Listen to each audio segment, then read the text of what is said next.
Joining me now is Senator Jack Reed, the top Democrat on the Senate Armed Services Committee. Thank you so much for being here. Thank you. As I just mentioned, Israel, at least officials, told CNN that the U.S. was made aware of the strike before it occurred.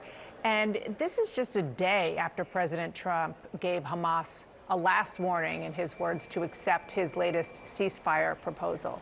What does that tell you?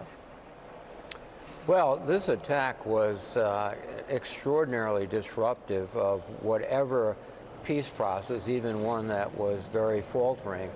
I think it was a signal by Netanyahu that he really does not want an agreement with Hamas. He wants to literally destroy Hamas, which means, in many respects, continued fighting in Gaza. I think the United States would have been wise to suggest he refrain from that. Qatar is a close ally. Al Udeid Air Base is our principal air base in the region. They have supported us consistently over decades, and to allow an attack on a close ally is something I think is, again, reflects poorly on the administration. What makes you confident that Hamas has been negotiating in good faith while being, housed in Qatar? I think the question is not of the good faith. I think both sides, simply or surely Hamas has been deceptive, but the process of negotiation is important to sustain because otherwise the only alternative is further violence in Gaza and more civilian casualties, and that is, you have to do everything you can, in my view, to try to avoid that. And on most negotiations, people hide the cards constantly at both sides, or all sides, I should say. Just real quick before we move on, again, we don't know yet, unless you want to tell me something that you have learned from your perch there at the Capitol, who actually was killed. But do you see any hope that talks can return anytime soon to a ceasefire in Gaza and to getting the 48 hostages back, 20 of whom are believed to be alive, from Hamas captivity? Well, this certainly diminishes the prospects of returning the hostages, and particularly those who are still alive, because what Hamas is saying right now is that the United States lured these people into Qatar in order to set up the Israeli strike, so that undercuts our ability to be an interlocutor and someone that can help moderate a peace, and it certainly increases their disbelief in whether Netanyahu is serious about a ceasefire and a release of the hostages. Senator, I want to turn to the Trump administration's strike on a boat that it claims was operated by Tren de Aragua members bringing drugs to the U.S. Have you seen evidence that this boat was full of Tren de Aragua gang members? Do you believe the strike is what the White House, the Trump administration, says it was? I don't think so. And even if it was, the boat was unarmed. It was a civilian craft. It was in international waters. The rule of law and the operating principles of our Navy and our military is if there's a civilian boat that's suspected of anything, particularly in international waters, you have to make an attempt to stop the boat. If you can't do that, then you have to disable the engines. You only fire, really, if fired upon. And this was a deliberate, premeditated attack on a civilian vessel. And it really conflicts with not only the law of war, but also our constitutional requirements for Congress to authorize these types of military actions, not the administration.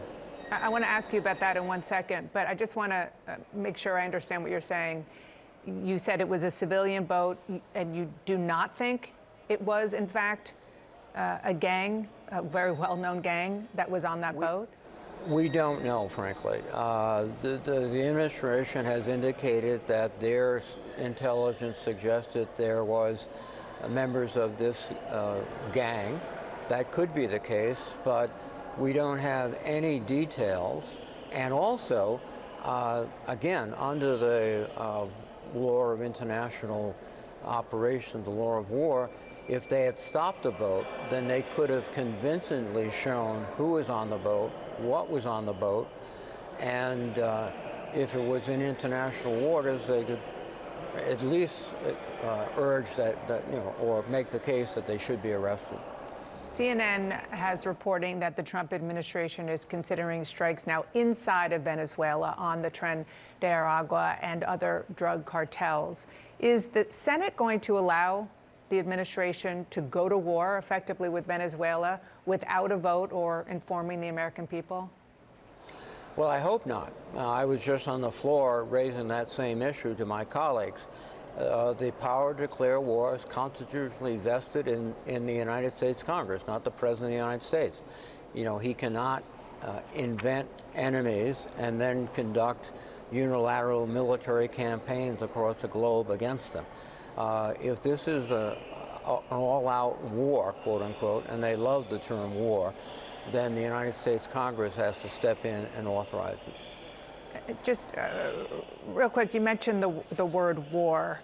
The fact that the administration that Pete Hegseth renamed, or at least did a subtitle, if you will, of the Defense Department, calling it the War Department, that is something that you need to officially make happen, right? Because what Pete Hegseth said is that they're restoring the warrior ethos to the Pentagon.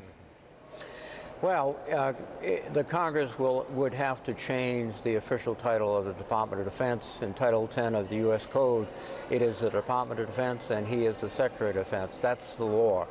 What he's doing is more of a publicity stunt, superficial. It's, will act like warriors. The real question is, do they not act, but do they actually carry out, consistent with the law of war, the best interest of the United States? I think we can all ask ourselves, why do we have thousands of people off the coast of Venezuela, 4 or 5 Navy ships, all these things down there? Is that a threat to us? What about the Indo-Pacific and China? What about Ukraine? Why aren't we doing more to assist the Ukrainians? So their strategy, I think, is completely convoluted, and it's more about making news every day. It's reality TV, unfortunately, brought to the Department of Defense. Senator Jack Reed, the top Democrat on the Senate Armed Services Committee, thanks so much for being here. Appreciate it.